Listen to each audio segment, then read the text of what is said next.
نحن نقص علیک نبأہم بالحق۔ پچھلے درس میں آپ نے ان آیات کا ترجمہ پڑھ لیا۔ یہاں سے تفصیل قصہ کا بیان ہے کہ ہم ہی بیان کرتے ہیں اوپر تیرے خبر ان کی بالحق۔ حق کے دو معنی میں نے ذکر کیے، ایک معنی تھا ٹھیک ٹھیک درست قصہ۔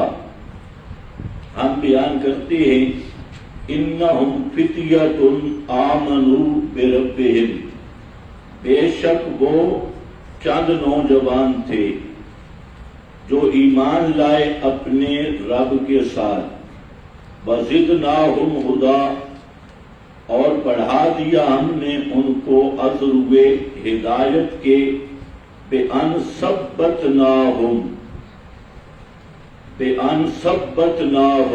زدناہم ثبتناہم، ہم نے ان کو ثابت قدمی عطا کر دی، استقامت علی الحق عطا کر دی۔ وَرَبَطْنَا عَلَى قُلُوبِهِمْ، اور گرہ لگائی ہم نے عَلَى قُلُوبِهِمْ ان کے دلوں پر، یعنی ربط علی القلوب کے درجے کا ایمان نصیب کر دیا۔ اور میں نے پہلے بتایا کہ ربط علی القلوب وہ درجہ ہے جس کے بعد ایمان میں تزلزل یا زوال ممکن نہیں، اور یہی ایمان ہے نبی کریم صلی اللہ علیہ وسلم کے سب صحابہ کا ربط علی القلب کا درجہ۔ اس لیے قرآن کریم نے اصحاب رسول کے ایمان کی گارنٹی دی ہے اور ان کے رشد و ہدایت پر رہنے کی گارنٹی دی، آنے کی بات نہیں۔ ایمان پر استقامت کے ساتھ رہنے کی گارنٹی قرآن نے دی ہے۔ وجہ یہی ہے کہ ان کا ایمان ربط علی القلب کے درجے کا ہے۔ علامہ قاضی ثناء اللہ صاحب، جن کی تفسیر ہے مظہری، انہوں نے جہاں پر عجیب بات فرماتے ہیں کہ ذالک بفناء القلب حتی تمکن فیہ حب اللہ وہیبتہ وخشیتہ، یہ ربط علی القلب دل کا وہ حال ہے کہ دل سے ہر چیز ختم ہو جائے اور اللہ کی محبت، اللہ کی ہیبت اور خشیت دل میں تمکنا مضبوط ہو جائے، جم جائے۔ وَتَخَلَّى عَن مُلَاحَظَةِ غَيْرِهِ مِنَ الْخَلَائِقِ، اور اللہ تعالیٰ کے سوا پوری مخلوق اس کے ذہن اور دل سے نکل جائے، اس کی طرف توجہ ہی نہ رہے۔ فَصَارَ النَّاسُ عِندَهُ كَالْأَبَائِرِ، سارے لوگ اس کے ہاں مینگنیوں کی طرح ہو جائیں۔ اس کے دل میں لوگوں کی حیثیت، ابائر باراتن کی جمع ہے، بارہ کہتے ہیں جانور کا گوبر اور مینگنی۔ تو ربط علی القلب کا مطلب یہ ہے کہ اللہ تعالیٰ کی محبت، اللہ تعالیٰ کی خشیت اور ہیبت دل میں اس طرح پکی ہو جائے کہ پوری مخلوق کا رعب، ہیبت اور خشیت دل سے نکل جائے۔ سامنے بادشاہ ہے یا بڑے سے بڑا آدمی ہے، تو اس کی حیثیت کل ابائر ہے، مینگنی کی حیثیت ہے۔ اب یہ شکر ہے کہ قاضی صاحب کی عبارت ہے، اگر یہ میں کہتا تو پھر مینڈکوں کا شور شروع ہو جاتا، لوگوں کو جی ابائر کہہ دیا، مینگنیاں کہہ دیا۔ اور جب تک مخلوق کی جھوٹی محبت، ہیبت اور خوف دل سے نہیں نکلتا، اس وقت تک ربط علی القلب کا ایمان نصیب نہیں ہوتا۔ رب تب بنتا ہے، یہ بہت کام کی عبارت ہے۔ اسی طرح الربط علی القلب مستعار الی تثبیت الایمان۔ ربط علی القلب آپ کے پاس فرقان کا حاشیہ یہ دیکھ لو، الی تثبیت الایمان، یہ استعارہ ہے کس کی طرف؟ ایمان کی تثبیت کی طرف، وعدم التردد فیہ، اور ایمان میں عدم تردد سے، فلما شاء اطلاق القلب علی الاعتقاد، جب شائع ہے اطلاق دل کا، قلب کا عقیدے پر، استعیر الربط علیہ للتثبیت علی عقدہ، تو قلوب سے مراد عقیدہ ہے کہ ہم نے ان کے عقیدے کو پکا کر دیا، مضبوط کر دیا۔ ربطنا علی قلوبہم، 3 درجے ذکر کیے، ایمان، ایمان کے بعد استقامت، اور استقامت کے بعد کمال ایمان، ایمان کا کامل درجہ۔ اور کمال ایمان وہی ہے کہ اللہ تعالی کی محبت، اللہ تعالی سے رجا، امید، اور اللہ تعالی کا خوف اور ہیبت اس طرح دل میں جم جائے کہ اس کے مقابل لوگ، چاہے بادشاہ، حکمران اور جھوٹے حضرات اقداس اور ان کے جھوٹے تقدس، وہ گدھے کی مینگنی کے برابر بن جائے۔ کل ابائر، جب تک یہ کیفیت نہیں بنتی تو کمال ایمان نصیب نہیں ہوتا۔ کمال ایمان تب نصیب ہوگا کہ مخلوق کا روب دل سے نکل جائے۔ اب ان 3 چیزوں کو اگر دیکھیں تو اسی کا نام ولایت ہے۔ ولایت کوئی منصب نہیں اسلام میں، جیسے آج کے اجمی لوگوں نے سمجھ رکھا ہے کہ ولایت کوئی ڈگری ہے، خاص ڈگری اور خاص نمبروں پہ وہ ڈگری ملتی ہے۔ ان کے ہاں تو یہ ڈگری پہلے قبر پرستوں کے ہاں ایک تصور تھا کہ ولایت نبوت کے بعد کی ایک ڈگری کا نام ہے۔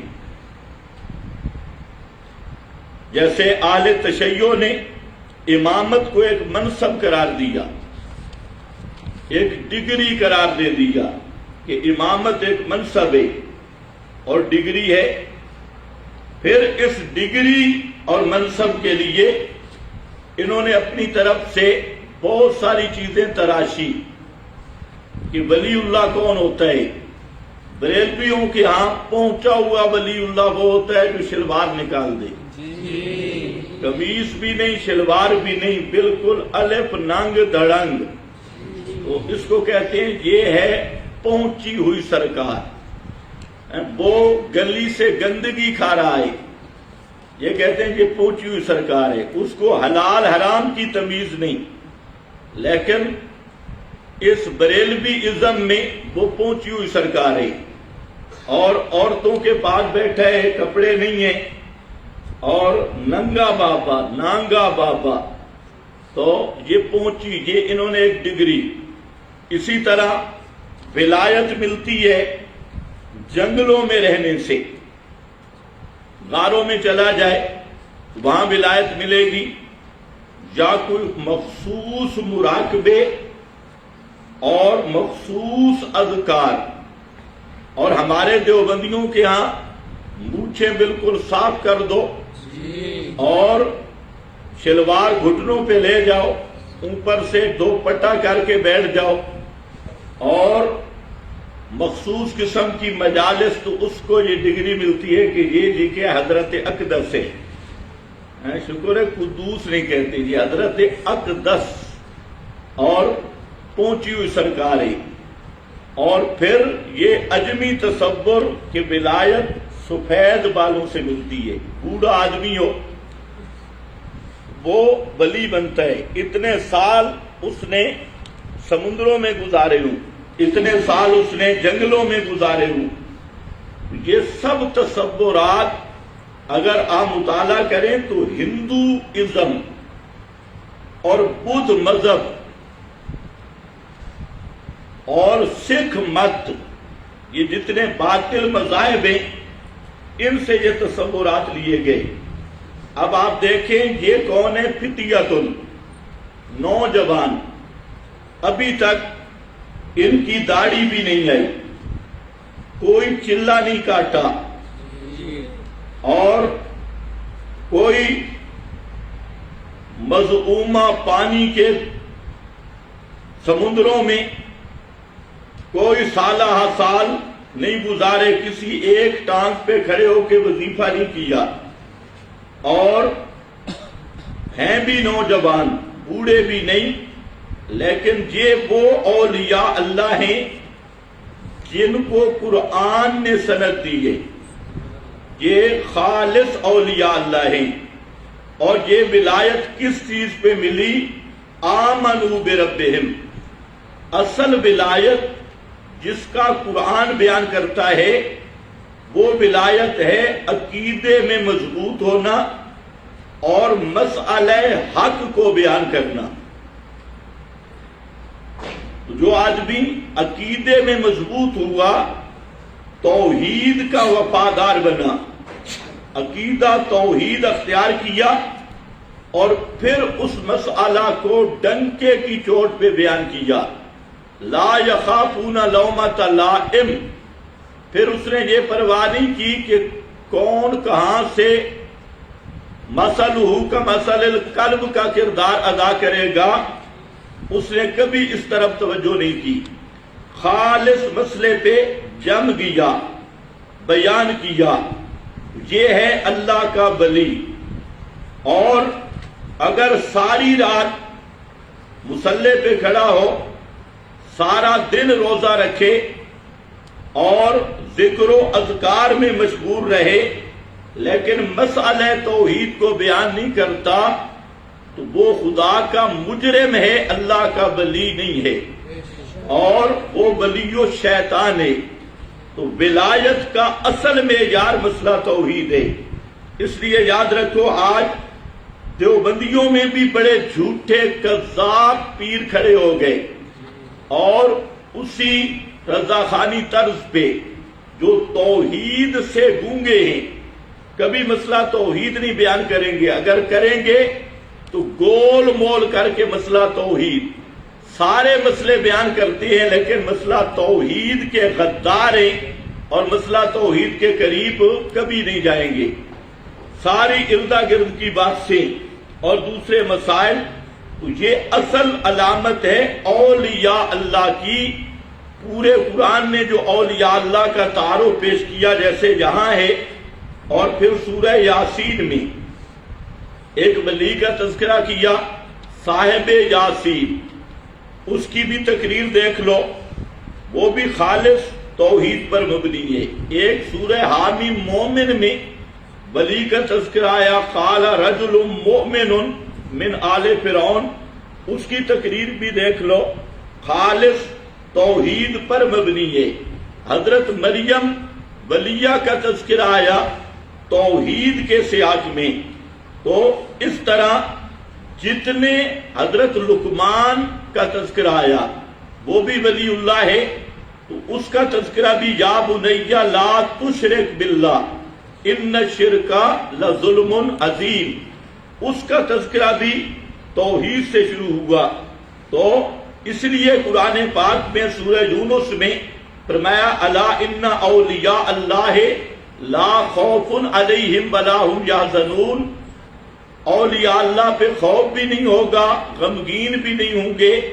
یہ ہیں کون؟ الذین آمنوا وکانوا یتقون۔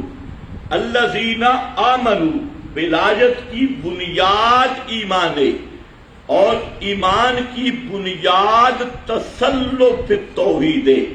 توحید کا عقیدے کا ایسا تسلب حاصل ہو جائے، مضبوطی حاصل ہو جائے کہ اس میں نفاق کا شائبہ نہ رہے، شرک کا شائبہ نہ رہے۔ جب نفاق اور شرک نہیں ہوگا تو اس کو اخلاص کہیں گے۔ تو اخلاص التوحید یہ ہے اصل مقصد زندگی اور مقصد دعوت الانبیاء۔ جو توحید میں کھڑا ہو گیا اور کھڑا وہی ہوگا جو توحید اپنا کر اس کو ہر جگہ پہ بیان کرے اور حالات کو نہ دیکھے، لوگوں کے رویوں کو نہ دیکھے، بلکہ ڈپٹی سمجھ کے مسئلہ توحید کو بیان کرے۔ تو یہ ہے اصل ولایت اور اصل اللہ تعالی کی توفیق۔ اس سے بڑا عمل نہ نفلیں، نہ ذکر اذکار، نہ تہجد، نہ کوئی اور بڑا عمل ہو سکتا ہے۔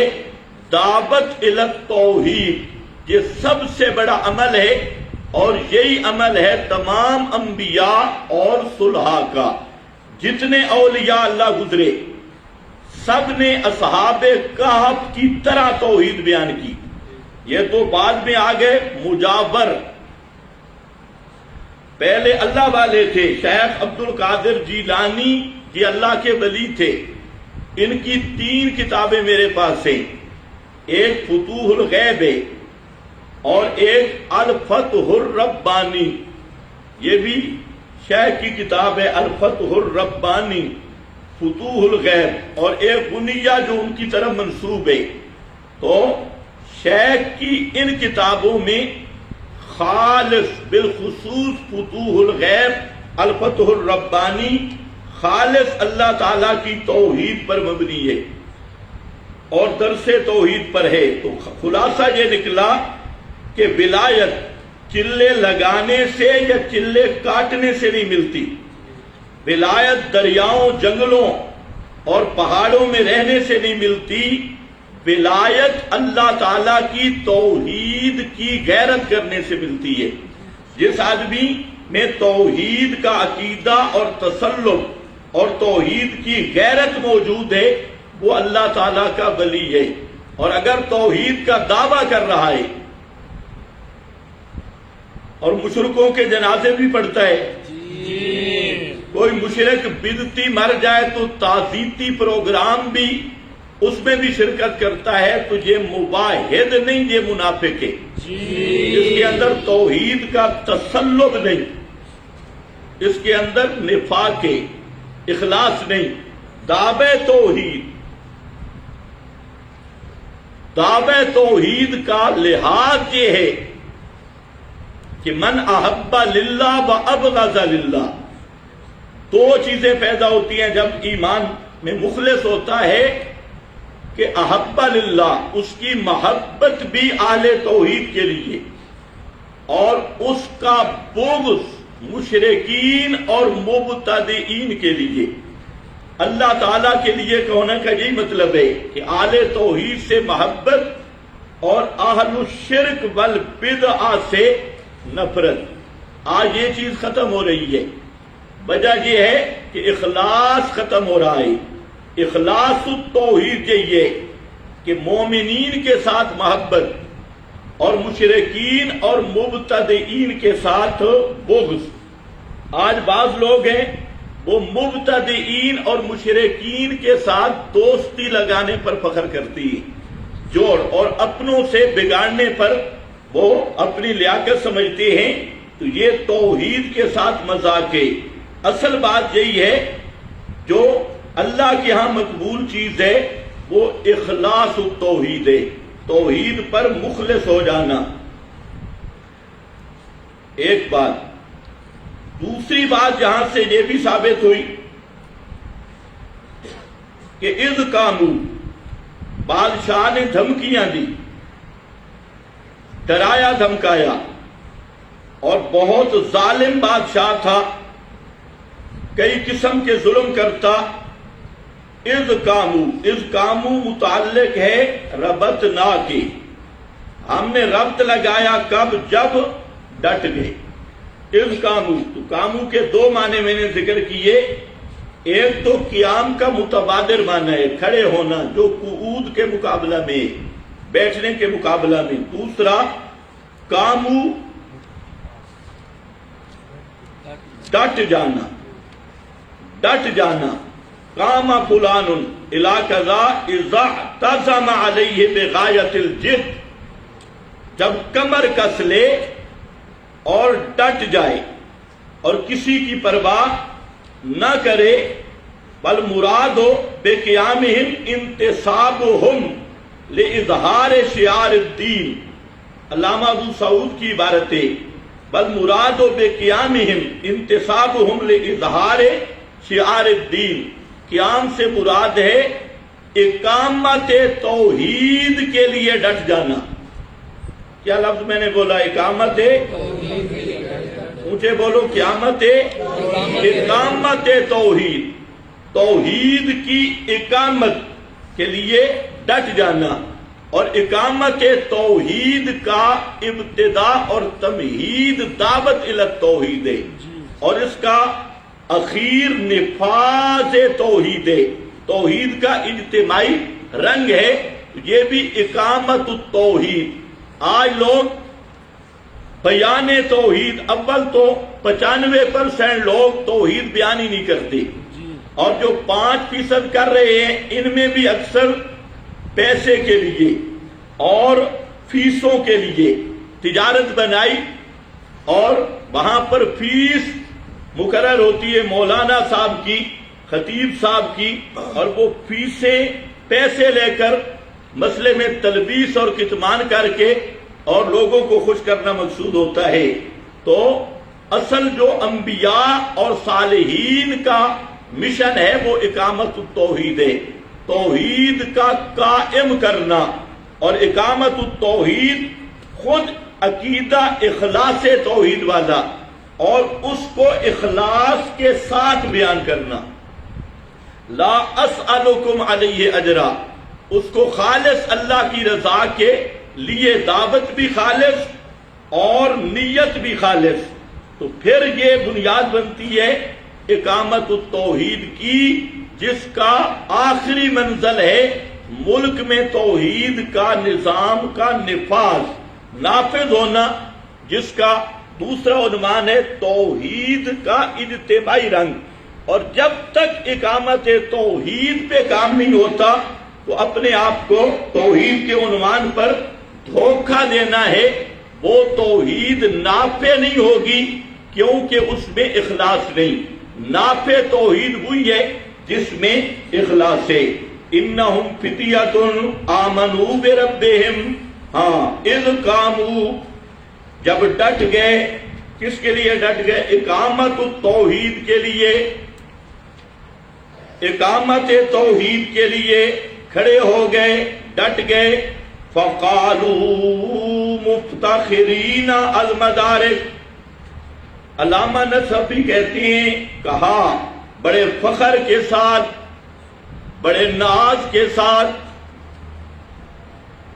مفتخرین افتخار، فخر کے ساتھ، ناز کے ساتھ، بین یدی ملکہم وقد امرہم بالسجود، بادشاہ نے غیر اللہ کے سجدے کا حکم دیا، یہ کھڑے ہو گئے، ڈٹ گئے۔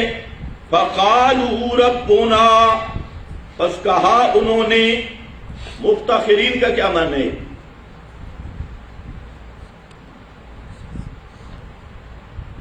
لوگ مسئلہ توحید پہ مذاق کرتی، استہزاء کرتی، اور سب سے بڑا مذاق یہ ہوتا ہے کہ کسی کو سمجھ نہیں آیا، اتنے بڑے بڑے اکابر کو نہیں سمجھ آیا جی، یہ ان نوجوانوں کو سمجھ آ گیا، ان کی ابھی داڑھی بھی نہیں، اور ہمارے جو شیوخ ہیں ان کی سفید داڑھی ہے، سفید بال ہے، اور یہ ہے فتیاتن، بالکل نوجوان۔ ان جوانوں چھوکروں کو سمجھ آ گیا اور ہمارے بوڑھوں کو سمجھ نہیں آیا، یہ ہوتا ہے مذاق۔ تو اس میں بسا اوقات انسان احساس کمتری کا شکار ہو جاتا ہے کہ ساری دنیا مذاق کر رہی ہے، تو جب احساس کمتری کا شکار ہوگا تو کھل کر مسئلہ بیان نہیں ہوگا۔ اس لیے وہ کھڑے ہوئے بڑے ناز اور فخر کے ساتھ، توحید پر ناز کرتے ہوئے، توحید پر فخر کرتے ہوئے کہ یہ ایسی نعمت ہے جو اللہ تعالیٰ نے ہمیں دی ہے۔ اور اس سے یہ مسئلہ بھی سمجھ آتا ہے کہ مشرک کے سامنے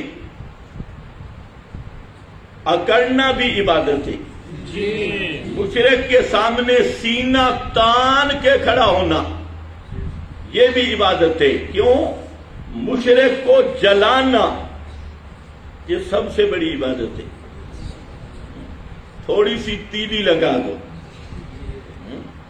یہ بیچارہ جلے، چاں چاں چاں چاں ہو، کوئی کدھر سے بک بک، کوئی کدھر سے بک بک، یہ ہوتا ہے مشرک کو جلانا۔ صحابہ کرام کو بدر میں ابو جہل کا اونٹ ہاتھ لگ گیا، جب حدیبیہ میں آئے تو اس اونٹ کو سب اونٹوں کے آگے آگے رکھا، بھائی یہ سارے مشرک دیکھیں کہ یہ باب ابو جہل والا اونٹ ہے مسلمانوں کے، یہ مقصد تھا جلانا۔ تو یہ یاد رکھو، مشرک اور بدعتی کو جلانا، تکلیف دینا اور ایسا جملہ کہنا کہ وہ بیچارہ سڑ جائے، یہ سب سے اونچی عبادت ہے، اور یہ بھی مقاصد میں سے، اس لیے یہ بھی کھڑے ہوئے مفتخرین، فخر کے ساتھ، ناز کے ساتھ، اور مسئلہ بیان کیا۔ توحید ہے ہی قابل افتخار چیز، ذالک من فضل اللہ علینا، حضرت یوسف نے اسی حقیقت کو بیان کیا۔ دوسرا ایک اہم مسئلہ آ رہا ہے کہ بادشاہ ظالم میں یہ نوجوان ہیں، انہوں نے تقیہ نہیں کیا، تقیہ نہیں کیا۔ معلوم ہوتا ہے ایمان اور تقیہ جمع نہیں ہو سکتا۔ آمنو جب ایمان لائے تو پھر بادشاہ کی آنکھوں میں آنکھیں ڈال کے مسئلہ بیان کیا۔ اہل تشیع کے ہاں تقیہ سب سے افضل عبادت ہے، اور یہ شیعوں نے تقیہ کا مسئلہ نکالا اپنا مذہب بچانے کے لیے۔ جب اہل تشیع پہ اعتراض ہوا کہ تم جو وکیل بنے ہو خلافت کے، فدق کے اور ان چیزوں کے، تو ہم تو خاندان نبوت کو دیکھتے ہیں کہ حضرت علی المرتضی رضی اللہ تعالیٰ عنہ، انہوں نے حضرت صدیق کے ہاتھ پر بیعت کی، حضرت صدیق کو خلیفہ مانا، حضرت صدیق اکبر کے پیچھے نمازیں پڑھی مسجد میں آ کر، اور یہ خود شیعہ کتب میں موجود ہے۔ حضرت فاروق اعظم کو خلیفہ مانا، ان کے مشیر رہے۔ حضرت عثمان کے پہرے پر حضرت حسن اور حسین کو مقرر کیا اور حضرت عثمان کے ساتھ رہے۔ اور جتنی کہانیاں تم بیان کرتے ہو، کبھی فتح کے نام پہ جھوٹ، کبھی خلافت کے نام پہ جھوٹ اور بکواس بازی، تو سوال یہ ہے کہ حضرت علی المرتضی انہوں نے تو تینوں خلفاء کو خلیفہ مانا، ان کے پیچھے نمازیں پڑھی، ان کے ہاتھ پہ بیعت کی، اور ساری زندگی ان کے ساتھ رحماء بینہم کی تصویر بن کے رہے، ان کے معاون اور مشیر بن کے رہے۔ تو یہ مدعی سست، گواہ چست، تو حضرت علی نے تو کبھی پوری زندگی میں مطالبہ نہیں کیا کہ خلافت میرا حق تھا، کبھی زندگی میں مطالبہ نہیں کیا کہ باغ فتح کا ہمارا حق تھا، کبھی زندگی میں جو تم چیزیں کہتے ہو، جیسے تم کہتے ہو جی تراویح پڑھنا حرام ہے، حضرت علی کے زمانہ میں 20 تراویحیں ہوتی رہیں، حضرت علی خود تراویح پڑھتے تھے۔ اسی طرح متع شیعہ کے ہاں سب سے بڑی عبادت ہے، حضرت علی کے دور میں بھی متع پہ پابندی رہی، حرمت کا قانون باقی رہا۔ تو مطلب یہ ہے کہ حضرت علی نے تو اصحاب ثلاثہ کے دین میں کوئی تبدیلی نہیں کی، اسی دین پہ رہے، انہی کی خلافت کو مانا، انہی کی بیعت کی، انہی کے پیچھے نمازیں پڑھی، انہی کو رشتے دیے اور لیے۔ وہ تو سب بھائی بھائی تھے۔ تو آل تشیع کیا، اس کا جواب نہیں، یہ کہتے ہیں تقیہ۔ یہاں انہوں نے ایک نیا مذہب نکالا تقیہ والا کہ یہ حضرت علی نے تقیہ کیا، لیکن پھر جب ہم اہل تشیع سے پوچھتے حضرت علی نے تقیہ کیا تو حضرت حسین نے تقیہ کیوں نہیں کیا؟ تقیہ کی سب سے زیادہ ضرورت تو کربلا میں تھی، 70 آدمی شہید ہو گئے، 72 تن تم کہتے ہو شہید ہو گئے، تو حضرت حسین نے تقیہ کیوں نہیں کیا؟ تو یہاں آ کر سمن بکمن عمجن، تو اپنے ہاتھ سے اپنے مذہب کو قتل کرتی ہیں۔ بہرحال پورا قرآن دیکھ لیں، اللہ تعالیٰ نے یہاں یہی بیان کیا کہ نوجوان تھے اور بادشاہ کے سامنے ڈٹ گئے، ہجرت کا راہ اختیار کیا لیکن تقیہ نہیں کیا، جو بعض اس بات کی دلیل ہے کہ اسلام میں ہجرت ہے، تقیہ نہیں، اور خصوصاً معروف تقیہ اذ قاموا فقالوا ربنا رب السماوات والارض۔ دعوت دیکھو خالص، یہاں ربنا میں 2 قولیں، ایک علامہ آلوسی رحمت اللہ علیہ اور بعض مفسرین کا، وہ فرماتے ہیں کہ ربنا اس جملہ میں توحید ربوبیت کا بیان ہے، اور توحید ربوبیت یہ متفق بین المشرکین والموحدین، اللہ خالق کے، اللہ مالک کے، اللہ رازق کے، اللہ نے آسمان بنایا، زمین بنائی، یہ کیا ہے؟ توحید ربوبیت۔ اور یہ وہ توحید کا درجہ ہے کہ مشرکین اور موحدین اس پہ متفق ہیں، انبیاء اور مخاطبین انبیاء مشرکین وہ اس پر متفق تھے۔ جیسے آپ نے توحید کے 4 مراتب پڑھے ہیں، توحید فی وجوب الوجود، توحید فی الخالقیت، اور توحید فی التصرف، اور تصرف کے 2 درجے، امور اعظام، امور حقیرہ۔ تو 2.5 درجے مشرکین جو توحید کے قائل تھے کہ واجب الوجود صرف اللہ، خالق صرف اللہ، اور لا متصرف فی الامور العظام الا اللہ، یہ 2.5 درجے، اس کو توحید ربوبیت سے تعبیر کیا علامہ آلوسی نے۔ اور لن ندعو، اس سے توحید الوہیت مرادے، وہما امران متغایران وعبدۃ الاوثان لا یقولون بہذا ویقولون بالاول۔ مشرکین وہ توحید پھر ربوبیت کے قائل تھے، لیکن توحید پھر الوہیت کے قائل نہیں تھے، ایک۔ اور دوسرا قول جو اس سے بہتر ہے وہ یہ ہے کہ جہاں ربنا بمعنی الہنا، رب بمعنی الہ، جیسے الستو بربکم قالوا بلا ان الذین قالوا ربنا اللہ ثم استقاموا الہنا اللہ، جہاں پر بھی ہے ربنا ہمارا الہ، ہمارا الہ، اور الہ کے 3 معنی میں نے ذکر کیے تھے۔ ایک الہ کا معنی لائق عبادت، اور عبادت کا کیا معنی؟ کسی ہستی کو ما فوق الاسباب سمیع بصیر علیم سمجھ کے اس کی تعظیم کرنا۔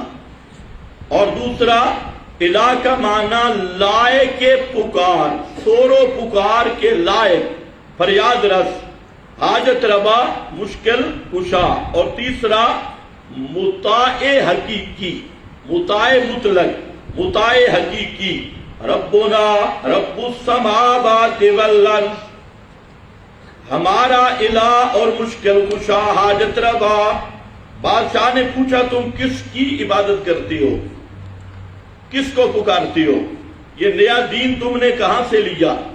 انہوں نے کہا سن بادشاہ صاحب، ربنا رب السماوات والارض، ہمارا مشکل کشا، حاجت روا، فریاد رس وہ ہے جو آسمان و زمین کا رب ہے، آسمان و زمین کا متصرف اور مختار ہے۔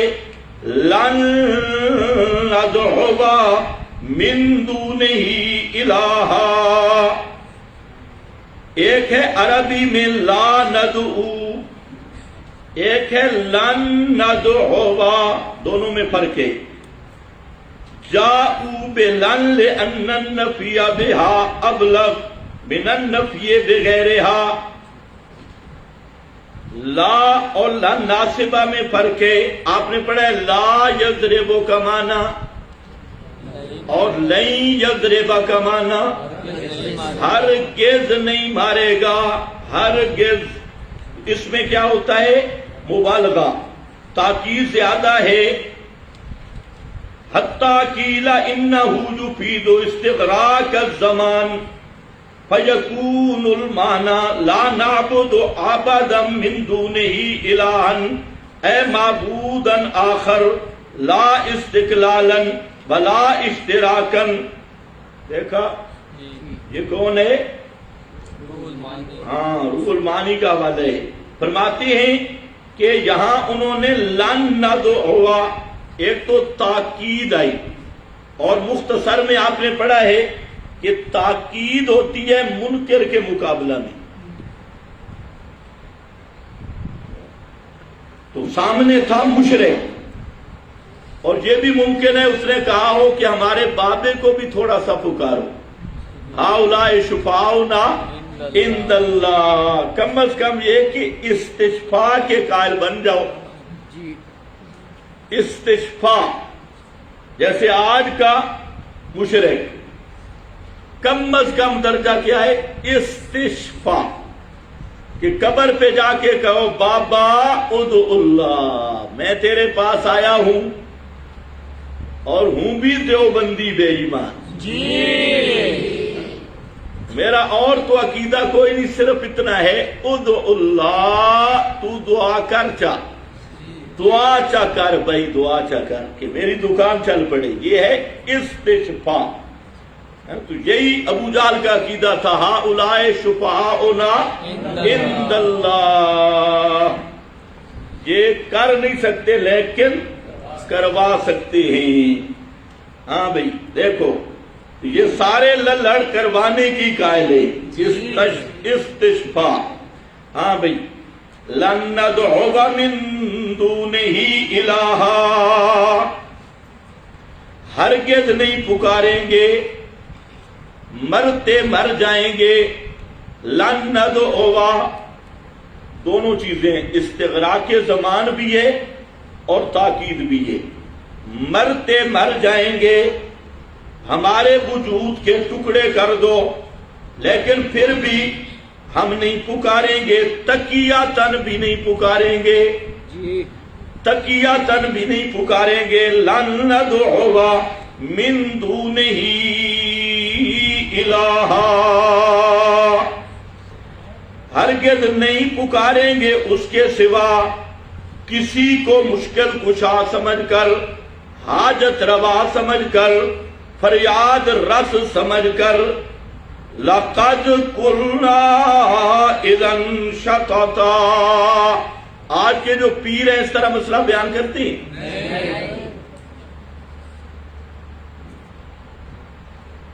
یہ سچے ولی تو کر رہے ہیں، اور یہ جو بناسپتی ولی ہے، بریلر ولی، فارمی مرغے، انہوں نے کبھی یہ کہتے ہیں ہم اصلاح کر رہے ہیں، اور ان سے پوچھو بے ایمانو توحید کے بغیر اصلاح ہو سکتی ہے؟ دلوں کی اصلاح توحید سے ہوتی ہے، توحید کے بغیر دل کی اصلاح نہیں. اسی کو تو سلطان باہو جو ولی اللہ ہے اس نے یہ بات کی کہ نفی اس بات دا پانی ملیا، نفی اس بات دا پانی ملیا. وہ کہتا ہے کہ یہ کلمے والا لا الہ الا اللہ، اس میں نفی بھی ہے اس بات بھی، پہلے نفی پھر اس بات. یہی ہے اصل توحید کہ بوٹی مشک مچایا ہوں، بوٹی ایمان میں بہار یا ایمان کی رونق بڑھتی ہے نفی اس بات کے پانی سے، غیر اللہ کی نفی، اور ہر صفت کمال میں اللہ کی طرف نسبت. یہ ہے نفی اس بات دا پانی ملیا. اصل یہی توحید ہے، ولایت بھی یہی توحید ہے، اور ابدیت کے کمالات بھی یہی کمال توحید ہے. لیکن آج ملا کو بھی اس بات کا پتہ نہیں، اور وہ کبھی توحید کے قریب نہیں آئے گا. لَقَدْ قُلْنَا إِذًا شَطَطًا. اگر ہم بھی غیر اللہ کو پکاریں، اے لو دعونا من دونہ الہن. یہ عبارت لکھی ہے آپ کے پاس، مفسرین نے جہاں پر اذن پر عبارت لکھی، کیا مطلب؟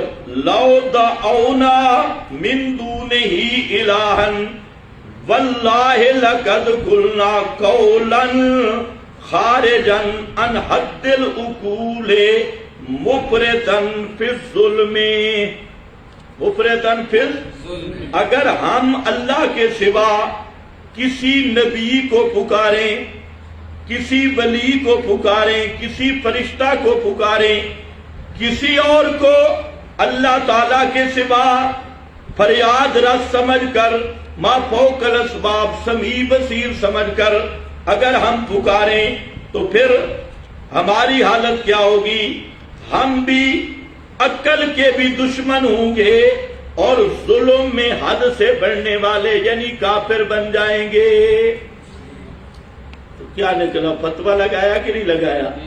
مطلب ہے جیسے تم کافر ہو، اگر ہم غیر اللہ کو پکاریں گے ہم بھی کافر بن جائیں گے. یہ ابو سعود کا حوالہ ہے. تو اللہ کا ولی پہلے مسئلہ کھول کر بیان کرتا ہے اور پھر کیا لگاتا ہے؟ فتویٰ. فتویٰ نہ لگائے، لیکن فتویٰ وہاں لگاؤ جہاں لگتا ہو. مسائل توحید. آج ایسے لوگ بھی پیدا ہو گئے کہ کسی کو کھانسی بھی آ جائے اس پہ بھی فتویٰ دے مارتے 4.5. فتویٰ کا تعلق ہے عقیدے کے ساتھ. ہاں بھائی، اور جو مسئلہ بیان کرے اور فتویٰ نہ لگائے وہ آدھا یہودی ہے، نصف یہودی ہے. اور جو مسئلہ بھی چھپائے تو وہ کامل یہودی ہے. بچپن بھائی یہ پھر ناراض ہو جاتے ہیں، کہتے ہیں ہم تو پاکستان میں پیدا ہوئے. یہودی تو کہتے ہیں حضرت یعقوب کی اولاد کو، ہم تو وہ نہیں ہیں. تو ہم کہتے ہیں اس میں کوئی شک نہیں، لیکن وصفاً یہ عادت یہود کی ہے. ہاں بھئی، لن ندعو من دونہ الہا لقد قلنا اذا شططا ہؤلاء قومنا. اب ذرا دیکھنا ہے یہ ہے ہماری قوم بدھو قوم. ہاؤلائے منہ دیکھو ان کے، ہاؤلائے قومنا، یہ ہماری بدھو قوم. کوئی گدھا ریڑی کا کوچوان، کوئی کچھ، سارے کے سارے چبل. یہ اب کہیں گے جی یہ ہاؤلائے کے اوپر عبارت ہے. فی اسم الاشارت تحقیر لہم، فی اسم الاشارت تحقیر لہم. یہ بھی آپ نے مختصر المعانی میں پڑھا ہے کہ اس میں اشارہ کبھی لایا جاتا ہے بےزتی کرنے کے لیے. ایک اور بےزتی کس میں ہے؟ ہاؤلائے قومنا، اے بدھو پارٹی، اے للڑ پارٹی، اے شیاطین، نرے چبل کے چبل، جو مردوں کے عادتاً سننے کے قائل خبیث، بالکل عقل سے پیدل اور بالکل لم یبج. ہاؤلائے قومنا، یا اس میں اشارہ بےزتی کے لیے ہے. انہاں دی شکلاں دیکھو، کرتوت دیکھو، انہاں دی ٹاں دیکھو، نعرے دیکھو، اصل دیکھو. ہاؤلائے قومنا، معلوم ہوتا ہے مشرک کی تذلیل کرنا یہ بھی اولیاء اللہ کا طریقہ ہے. ہاؤلائے مشرک کی بےزتی کرنا، اہل بدعت کی تذلیل اور تحقیر کرنا یہ بھی طریق ہے اولیاء اللہ کا. اس لیے کہتے ہیں ہاؤلائے قومنا اتخذوا من دونہ آلہہ، بنا رکھے انہوں نے اللہ کے سوا کئی مشکل کشا، کئی حاجت روا. یہ بابا کون ہے جی؟ یہ بابا ہے سر درد کا معالج، MBBS. جیسے ڈاکٹر ہوتے ہیں، کوئی دل کا اسپیشلسٹ، کوئی معدے کا اسپیشلسٹ، کوئی گردوں کا اسپیشلسٹ، تو اسی طرح انہوں نے آلہہ، بابے بنا رکھی ہیں. یہ کون ہے جی؟ یہ پیر کھارا ہے. اگر کوئی خارش کا مریض جائے تو بابا شفا دیتا ہے. یہ کون ہے؟ یہ بیٹے دینے والی سرکار ہے. ہم تلا گنگ میں تھے تو وہاں پر ایک قاتلی شاہ تھا، بابے کا نام قاتلی شاہ. اور ہمارے مدرسے کے پیچھے ایک دربار ہے، اس میں جو گائے، بھینس اور بکری وہ گرم نہ ہوتی ہو اور نر کی متلاشی نہ بنتی ہو تو وہ اس کے اردا گرد چکر لگاتے ہیں بکری گائے گرم کرنے کے لیے. تو ایک دفعہ میں نے کہہ دیا تھا کہ یار یہ بابا ہے یا بیل پڑے، یہ تم گائے، یہ تم کہتے ہو تم اولیاء کو نہیں مانتے، اور تم کیا کر رہے ہو گدھے کے بچے، وہاں پر گائے گرم کرنے کے لیے پھیر رہے ہو. تو بڑا شور ہوا تھا. تو یہ ہیں آلہہ. ہر دور میں اسی طرح ہوتا ہے. ہر مرض کے اسپیشلسٹ MBBS دربار. فلانے دربار پہ جاؤ، فلانا نفع، فلانا نفع، فلانا نفع.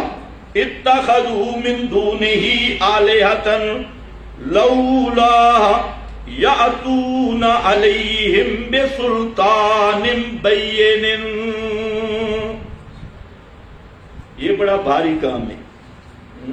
یہ مشرکوں پر ایٹم بم سے زیادہ بھاری ہے. لولا یاتون علیہم، کیوں نہیں لاتے علیہم، علی عبادتہم الجلالین، علیہم ان کی معبودیت پر، ان کی مشکل کشائی، حاجت روائی پر، بسلطان بین، دلیل بین، ایسی دلیل جو قطعی ثبوت بھی ہو اور قطعی دلالت بھی ہو. بسلطان، سلطان کس کو کہتے ہیں؟ قطعی دلیل، بین واضح سند، یعنی ایسی دلیل جو قطعی ثبوت بھی ہو اور قطعی دلالت بھی ہو، حکایتیں نہیں پیش کرنی، فلانے بابا تھا، خواب آ گیا، آواز آئی، روکیا روبیا نہیں، معلوم ہوتا ہے اولیاء اللہ کس دلیل کا مطالبہ کرتے ہیں؟ کس دلیل کا مطالبہ کرتے ہیں؟ قطعی ثبوت۔ جب توحید کے مسائل ہوں، اعتقاد کے، عقیدہ کے مسائل، تو عقائد کے مسائل میں خوابیں نہیں چلتی، حکایت نہیں چلتی اور بابے نہیں چلتے۔ ہمارے بزرگ تھے، ہمارے فلانے تھے، یہ نہیں، عقیدے کا مسئلہ ثابت ہوگا کس دلیل سے؟ جو قطعی ثبوت بھی ہو اور قطعی دلالت بھی۔ سمجھ گئے میری بات؟ قطعی ثبوت، جس کا ثبوت قطعی، قرآن پاک سب قطعی ثبوت ہے اور حدیث متواتر، یہ قطعی ثبوت ہے۔ اور قطعی دلالت کا معنی کہ اس مسئلہ پر اس کی دلالت واضح اور کھلی ہوئی ہو، ظاہر ہو۔ تو دو باتیں آئیں، دلیل کا مطالبہ کرنا، یہ بھی اولیاء اللہ کا طریق ہے۔ یہ تو کہتے ہیں نہیں بس بزرگوں نے منع کیا، بس چھوڑو۔ اور پھر دوسرا یہ کہ دلیل بھی کون سی کا مطالبہ کرنا ہے؟ عقائد کے باب میں کس دلیل کا مطالبہ کرنا ہے؟ قطعی ثبوت، قطعی دلالت۔ اب یہ قرآن کس کی بات بیان کا ہے؟ اصحاب الکہف، جن کی ولایت مسلم ہے۔ ذرا سورت احقاف نکالیں شروع سے، 26واں پارہ۔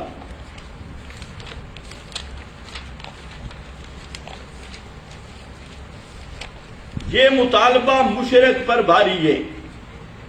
مشرک ہمیشہ خواب پیش کرے گا، حکایتیں گپیں پیش کرے گا، یا فلانا بابا گیا تو ہاتھ باہر نکلا،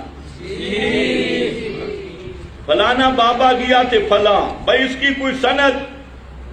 اب جو رفائی کا واقعہ تھا 1.5 ہفتہ ہو گیا، اس سے 2 ہفتے، تو اب مختلف جگہ سے اباء الکلاب ہے، کوئی کدھر بیٹھ کے بھونکتا ہے، کوئی کدھر، لیکن سند اب تک پیش نہیں کی، بس کلٹیاں کھا رہے ہیں، اور کوئی کچھ رنگ لگا رہا ہے، کوئی کچھ رنگ لگا۔ اتنا پتہ چلا کہ یہ واقعہ ان کے لیے باعث بواسیر بن گیا، سب بیچارے تکلیف میں ہی، تو سند نہیں لائی۔ تو یہ جو مطالبہ ہوتا ہے مشرک سے، ہاتو برہانکم، او مشرکا، بک بک کرنے کی ضرورت نہیں، دلیل لا، اور دلیل بھی کیا ہو؟ برہان ہو۔ برہان بھی کہتے ہیں قطعی ثبوت، قطعی دلالت، دلیل لا اور قطعی دلیل لا، ہمت کر۔ اب یہاں دیکھو، قل ارأیتم ما تدعون من دون اللہ اخبرونی، او مشرکو خبر دو مجھے جن کو اللہ کے سوا تم پکارتے ہو، ارونی، یہ دلیل عقلی کا مطالبہ ہے، دکھلاؤ مجھے، ماذا خلقوا من الارض، ماذا خلقوا من الارض، زمین کے اس حصہ کی طرف اشارہ کرو ذرا جو تمہارے ان معبودوں نے بنایا ہے، مشکل کشاؤں نے، ام لہم شرک فی السماوات، یا واسطے ان کے ساجہ ہے آسمانوں میں، شرکتم اللہ سبحانہ، آسمانوں میں اللہ تعالیٰ کے ساتھ کوئی پارٹنرشپ ہے، شرکن پارٹنرشپ، سانجا، ایتونی بے کتاب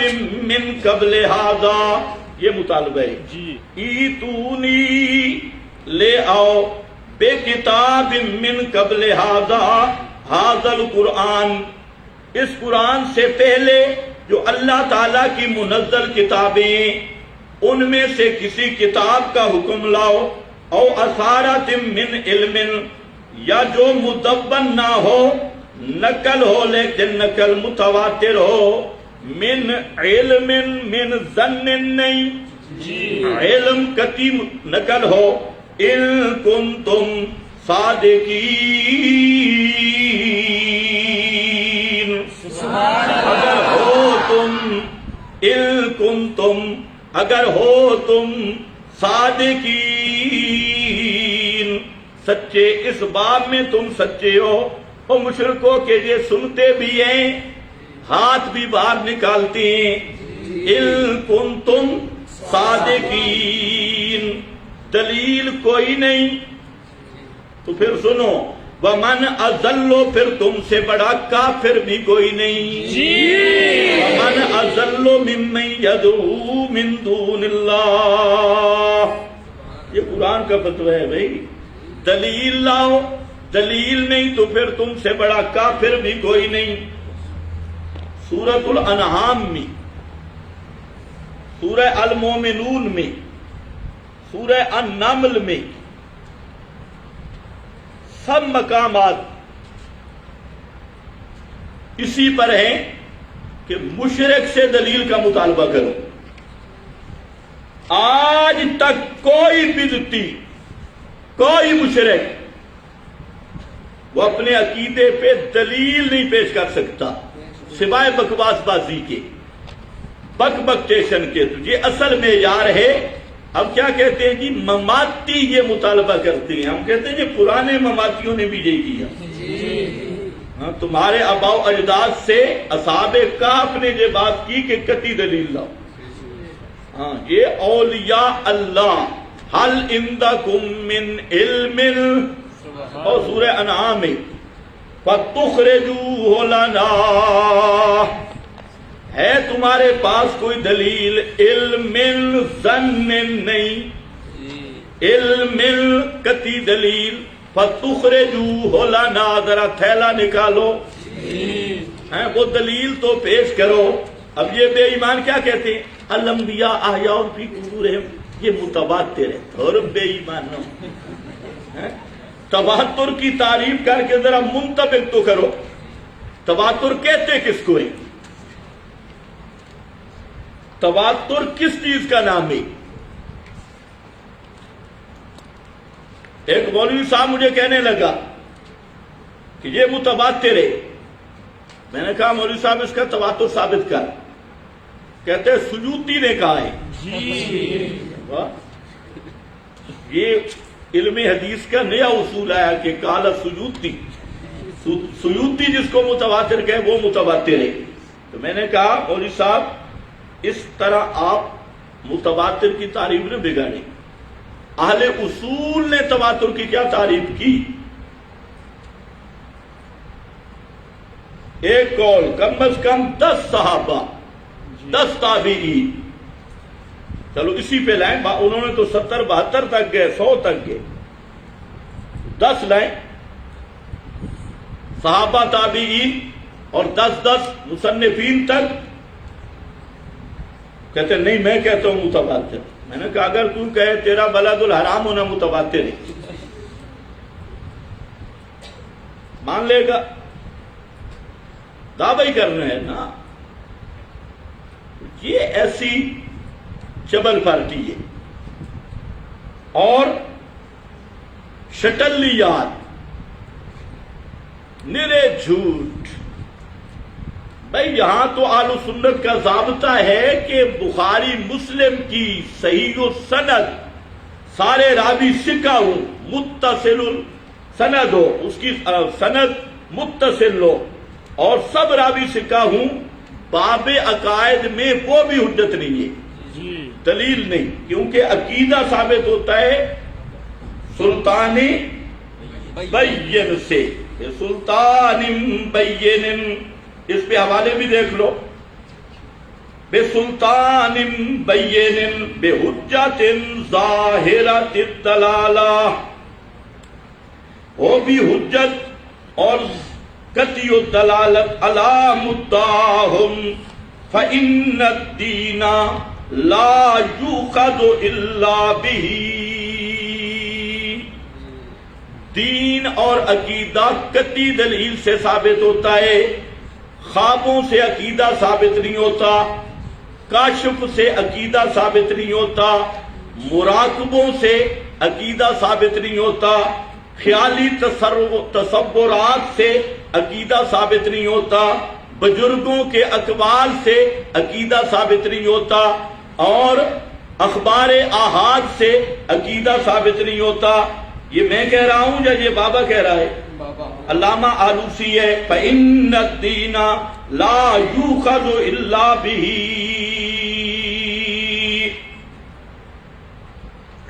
آگے وَاسْتُدِلَّ بِهِ عَلَىٰ أَنَّ مَا لَا دَلِيلَ عَلَيْهِ مِنْ أَمْثَالِ مَا ذُكِرَ مَرْدُودٌ، اس آیت سے مفسرین نے اور فقہاء نے ضابطہ لیا ہے کہ جس چیز پر دلیل موجود نہیں وہ چیز مردود ہے۔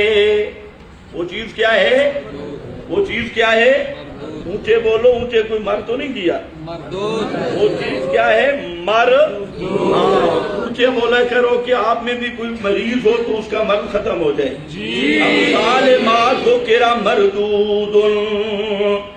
آگے علامہ مظہری صاحب مظہری فرماتے ہیں بسلطان بین اے بے برہان ظاہر، بے برہان ظاہر فإن الدین لا یؤخذ الا بالبرہان، دین اور عقیدے کا مسئلہ قطعی دلائل سے ثابت ہوتا ہے۔ ان لڑوں کو بھی بتا دو یہ کمپوٹیشن سے ثابت نہیں ہوتا کہ 10 کلب عقور کھڑے ہو کے وہاں پر بک بک شروع کر دیں، اس سے عقیدہ ثابت نہیں ہوگا۔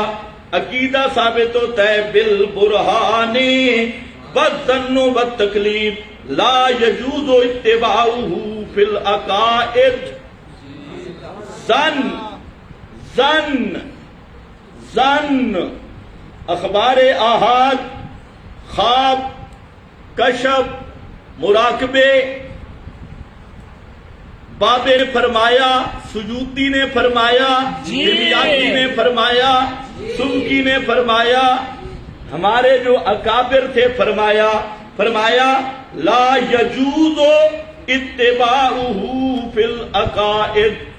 ظن اور تقلید عقیدے کے معاملہ میں جائز ہی نہیں، اس کی اتباع جائز ہی نہیں۔ جب جائز نہیں ہے تو کیا بنے گی؟ لا یجوز، حرام ہے عقیدے میں کسی کی تقلید کرنا، کیونکہ عقیدہ ثابت ہوتا ہے نص قطعی سے، سلطان بین سے۔